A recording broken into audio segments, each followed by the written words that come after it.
So good morning and welcome to PCEP for July 2023.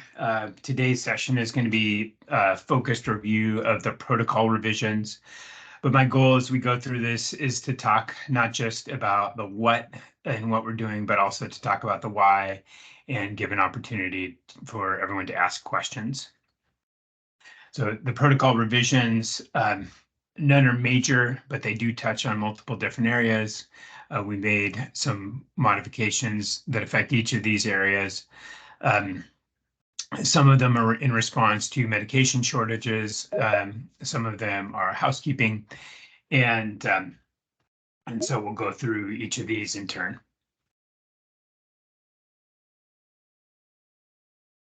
So first, with respect to the Universal Patient Care Protocol, we are now officially out of the pandemic. But I think we've learned some lessons from the pandemic, and so we will incorporate the come to us approach into our general approach, particularly if there's a potential outbreak, a potentially infectious patient. I think everyone's quite experienced in doing this, so this shouldn't be a major change in practice, but we're just incorporating that into the protocol.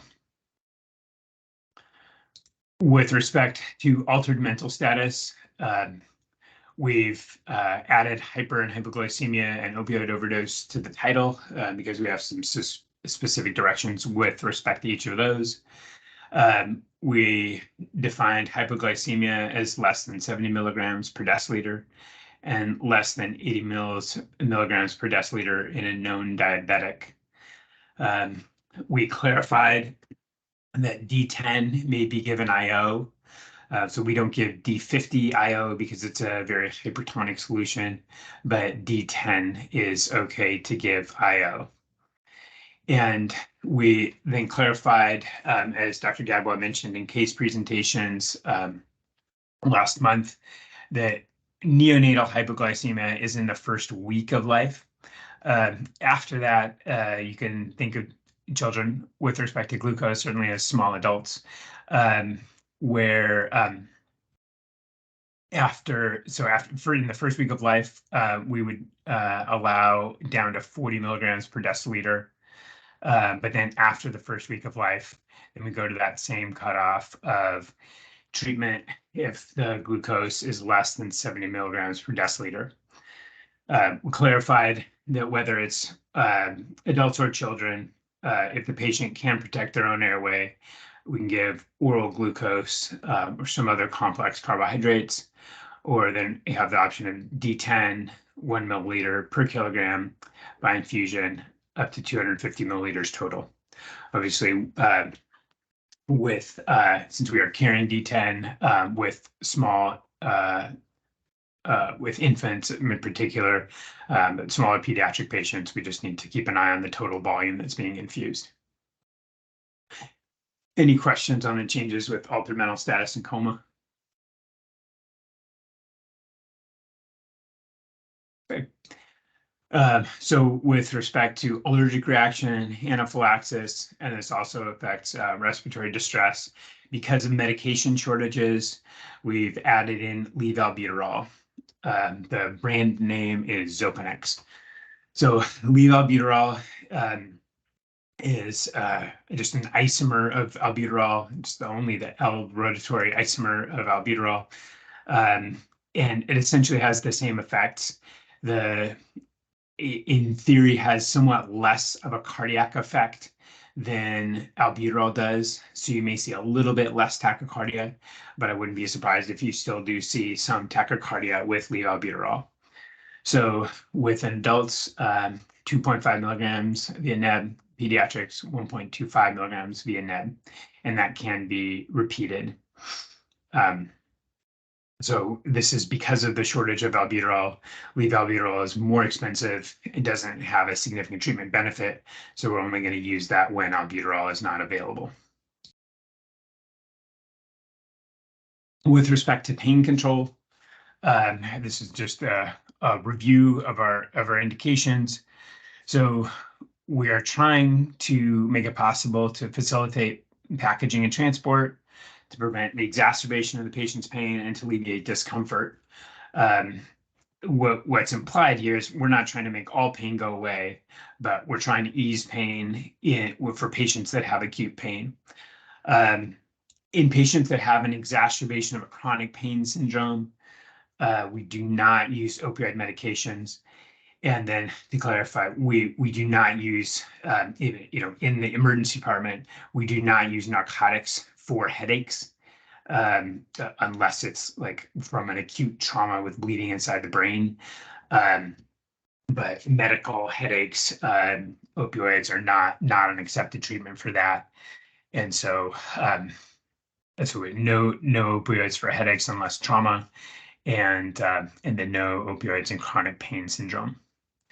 So with the treatment, obviously universal pain protocol, we document the pain scale, think about the underlying causes of pain, think about non-pharmacologic pain management techniques, position of comfort, ice packs and or splints, verbal reassurance, and for children, having the caregiver present.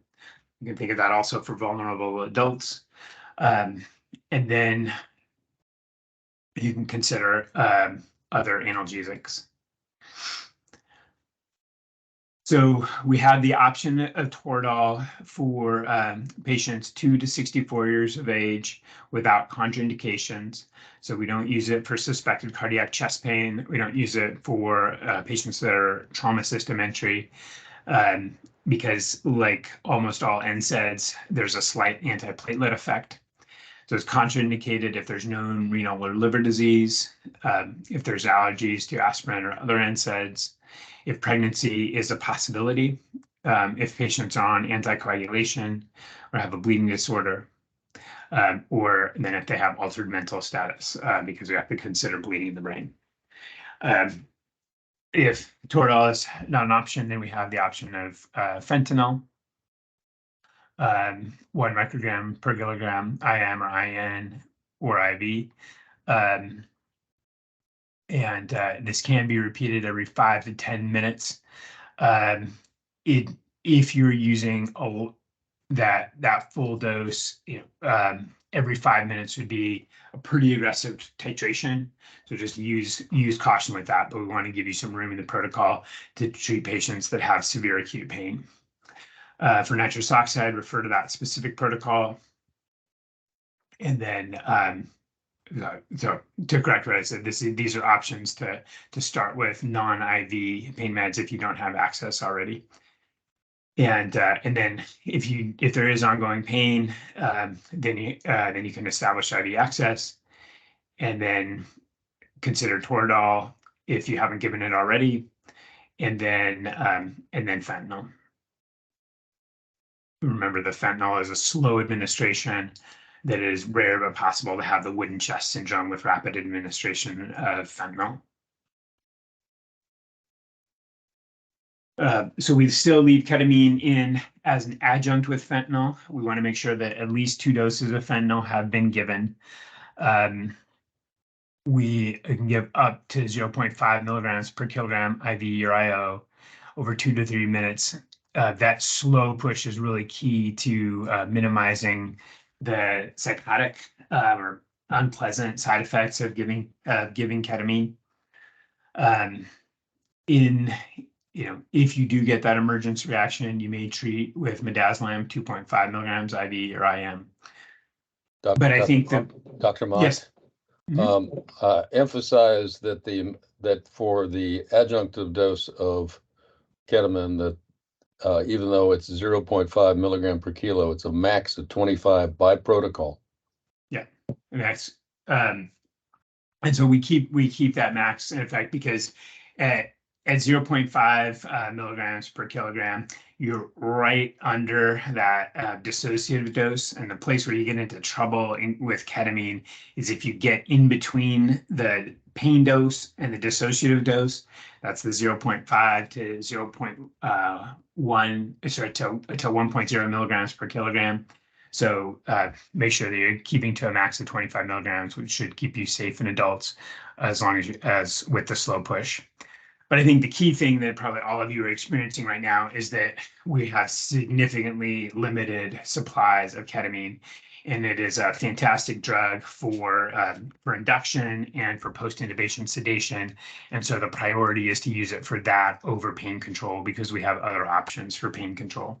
So until ketamine is not in short supply, I think we should be limiting its use for pain control.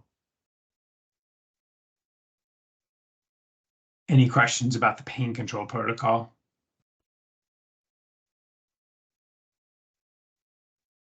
Okay. With respiratory distress, we've made some changes to allow for the medication shortages. So for asthma, in an ideal world, we start with albuterol with Atrovent and then repeat only the albuterol. However, as we've talked, we're dealing with an albuterol shortage. So if all you have is the duoneb, you can continue to repeat that. You're not going to get negative effects from repeating Atrovent. You just probably won't get much benefit. And then the alternative, if you don't have the duoneb, is to use levoalbuterol. If you have a nebulized Atrovent, you can include that in the first dose, and then you can continue to repeat the levoalbuterol. Solumedrol is first line for treatment of asthma, and then we have dexamethasone as an alternative. Keep in mind with dexamethasone, you're giving a dose of steroids that's going to last for about 3 days. For status asthmaticus, you have the option of the epinephrine infusion. And if they're deteriorating rapidly, you can start with IM epinephrine. That can be a really helpful adjunct in a very sick asthmatic patient. Also for sick asthmatic patients, magnesium also very helpful as well. 2 grams in 50 or to 100 cc's given over 45 minutes. And then consider CPAP as well. Just remember that you're less, whereas a CHF patient, you can really turn around quickly with CPAP.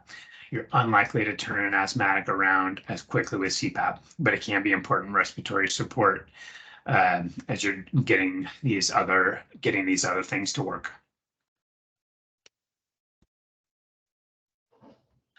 We made the same changes to allow for medication shortages with COPD. So remember, CPAP is a very important part of COPD treatment. And then first line is albuterol with Atrovent. If all you have is the duoneb, you can continue to repeat that. And if you don't have the duoneb, then you can use the levoalbuterol with Atrovent if you have it, and then continue repeating levoalbuterol. Dr. Mott? Yes. One thing, I know that there's going to be some anxiety that there's a different dosage of levoalbuterol than there is of the standard albuterol because it's twice as effective, so use half as much. So, but the nice thing about it is that the manufacturer packaged it in the same cc's, so they use exactly the same cc's of the levoalbuterol as you would of the Atrovent, of the albuterol. So if you forget, you can just fall back on your basic dosage. No, thanks. That's a good point. And that does make it easier to dose. And then as a reminder for COPD, we have solumedrol and then dexamethasone as an alternative. With pediatrics, we've also added in another option, again, in response primarily to medication shortages. So for suspected croup, and as I remember, in general, this is 6 months up to 6 years. And they have audible stridor at rest. The first line treatment is racemic epinephrine, the nebulizer and mask. An alternative is to use epinephrine the same as you would use for anaphylaxis. So epinephrine 1 to 1,000, 3 milligrams via nebulizer. If you have suspected croup and respiratory infection, you can give dexamethasone.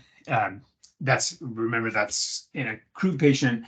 That's not going to significantly change your pre-hospital presentation, but because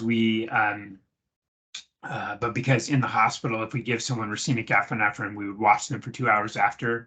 You do speed up their observation time because getting the dexamethasone on in the pre-hospital setting right after getting the racemic epinephrine gives that steroid a chance to work.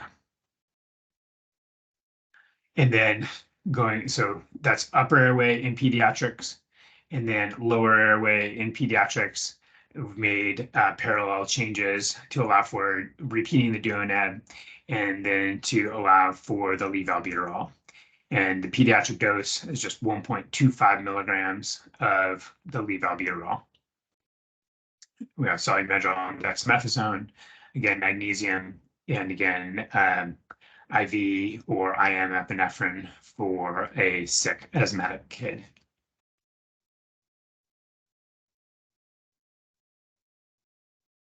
For bronchiolitis, remember that bronchiolitis in general is about 2 months up to 2 years. These are kids who have a respiratory infection, get snotty, develop respiratory distress because they get mucus pluggings in the small airway. They have trouble clearing their secretions. Remember, first-line treatment is nasal suction. You can supplement with oxygen. If there is wheezing, you can do a trial of albuterol. It is more likely to work if there's a family history of asthma, and it is important to document what the response to the albuterol is if you do try it, because if there is a response to it, we may continue to do it. In bronchiolitis, if there's no response to albuterol, we don't continue to do it. So the first line in that case is albuterol 2.5 milligrams, and then the alternative is levalbuterol 1.25 milligrams.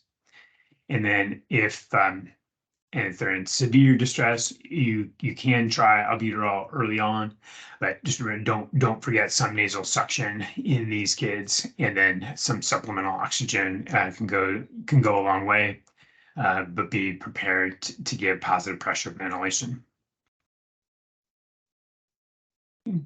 Any questions about changes to the respiratory distress protocol?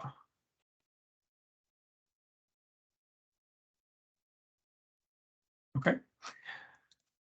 So reviewing IO access. So for adults, preferential placement is in the proximal humerus. And then you can also use the distal femur. Here's an illustration of that. Leg straightened, centered in the anterior plane, 2 centimeters proximal to the patella and 1 to 2 centimeters medially. You also have the option of the proximal tibia. And then last option would be the distal tibia. In pediatrics, preferentially the distal femur, and then can also use the proximal tibia. Okay. Some changes with respect to using a BLS transport unit.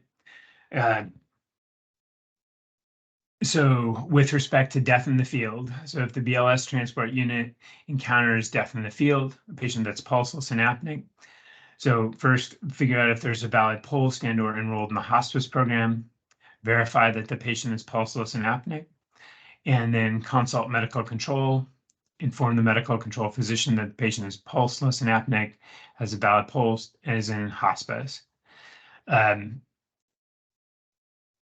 Medical control should honor the patient's wishes and allow for the death in the field declaration. And then you follow your guidelines for death in the field notification to law enforcement and the medical examiner. If those things aren't valid, so not enrolled in hospice, then we do want ALS to be involved in those calls. Dr. Mott? Yes. You did catch we have an error here in our in the thing, which we can correct very quickly.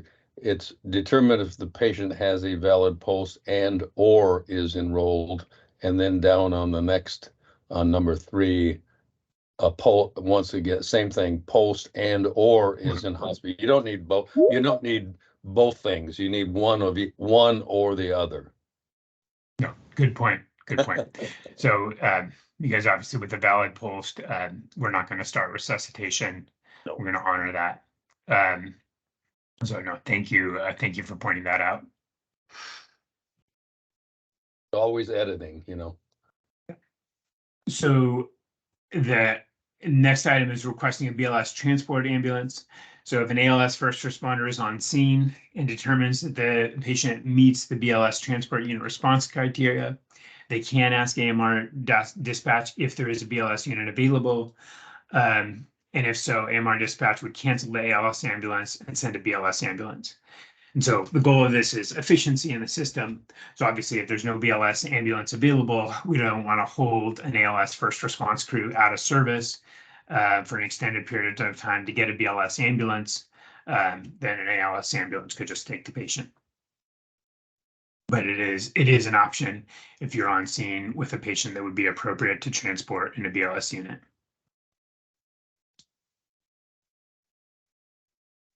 This is just a restating of what we just reviewed.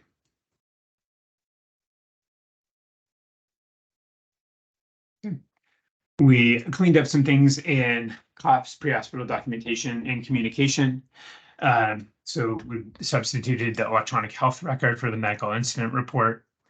As you all know, we've gone to ESO as the EHR of choice in Clark County. This is our legal record, and it should include the subjective assessment as well as the plan of treatment and transport and disposition.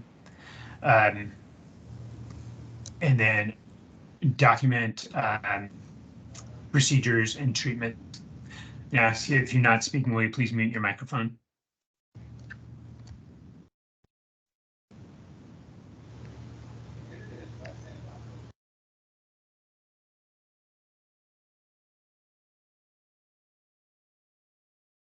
So one of the reasons we went to ESO is because it allows in our system the transport, the treatment documented by the non-transporting agency to be incorporated into the medical record. So first arriving units will document and then share via ESO mobile. And then our goal is to complete the patient care report as soon as possible after the patient encounter. One of the reasons this is becoming even more important is that we're in the process of setting up each of the hospitals with patient tracker. That means that if you select that hospital as your transport destination, even when your report is in draft form, they can see it. And so they can get an initial sense of what treatments were done and what things were in process. But then if that, think of an average ED encounter is 2 to 3 hours, hopefully, if you have that done in that time and the treating staff in the hospital has your full record, that's a huge boon to patient care. And so that's something that we know you're getting pulled out and running multiple calls, but as soon as you are able to complete the record, it's very helpful. But especially having the key treatments documented, that information is going to be available to the hospital staff. We are working on getting the hospital fully functional on that so we can move away from the field worksheet, but we're not there yet. We'll let you know when we get to that point, but that's where we're steering and where we want to go. Our goal is as much as possible to reduce the burden of documentation on you so you can focus on patient care. So final housekeeping items. So this is not a change in policy, but it's just clarified in the protocol. So if the transport to an ED is necessary because of a patient condition with a patient emergency, and an alternative facility is not available or appropriate, the patient should go to the closest emergency department. Patients on police mental health hold do not have the ability to request their destination, and so they go to the closest facility. This is a reminder in cardiac arrest, Narcan, if the patient's hard to stop, Narcan is not helpful. Narcan doesn't do anything to improve cardiac function, and you're going to be supporting their respiratory function anyway. So priorities are CPR, airway, defibrillation, and drugs. We have changed the spinal immobilization wording in all cases to spinal motion restriction. We also added levoalbuterol as an alternative to albuterol in the hyperkalemia protocol. And then we added a reminder in the poisoning and overdose to make sure that you document your instructions from either medical control and or poison control after the consult.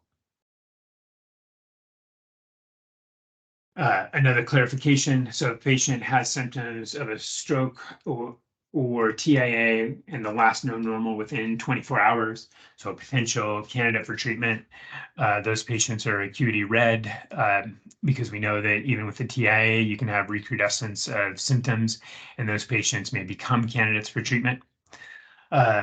In response to medication shortages, we added midazolam as an option for induction if ketamine or etomidate is not available. Just remember, key disadvantage with midazolam is that you're more likely to get hypotension than with either ketamine or etomidate. And especially if the patient is in shock, consider reducing the dose. As I mentioned before, D10 can be administered IO. We have taken out the specifics related to the pandemic protocol, modified EMS response. And as I said, we've incorporated some things into our ongoing practice, but we are out of that pandemic. And then with TXA for North Country EMS, Camas, and the response team, 2 grams and 50 cc's normal saline administered over 10 to 20 minutes. And that's the end of what I have, so I'll invite any questions.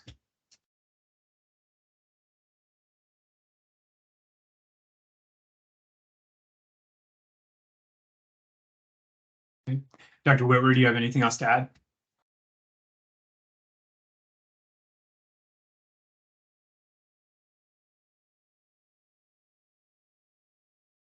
I had to get I couldn't find my mute button. No, there's a very, very concise coverage of the appropriate changes. We will be adding TXA to everybody's box, drug box, probably in December. We'll move ahead with that one later on, but that takes a little more training. And the under stroke or under the just a reminder that because it's come up a couple of times in our trauma committee, is that your protocol still mandates that patients who are entered into the trauma system because of blunt trauma will have spinal immobilization, and at a minimum, they'll have a C collar. Spinal motion restriction will be, if it's not required that they be on a backboard, but spinal motion restriction is a C collar and and immobilization to the gurney. So, and it's in a prone position. Now, if the patient requires supine a supine position, and if the patient has any respiratory issues or any problem with the supine position, you can elevate the head of the gurney, which your gurneys can raise the head only. So, and that should suffice for the patient. Now, we've had some concerns that patients have arrived without C-spine motion restriction, and that's not in protocol. Occasionally, you'll have a patient that cannot, for some reason or another, tolerate a C-collar. There are no particularly good ways of restricting their motion without a C-collar, although you can block their head in on the gurney or on the board, but C-collar is still mandated. Now, that's only blunt trauma, not penetrating trauma. Thank you. Mhm. And Eric, I see your message in the chat, and we can address that. Thank you for pointing that out. Any other questions about protocol revisions?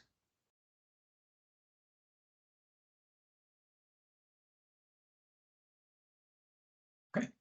Well, again, I thank you for your time and attention, and for what you do.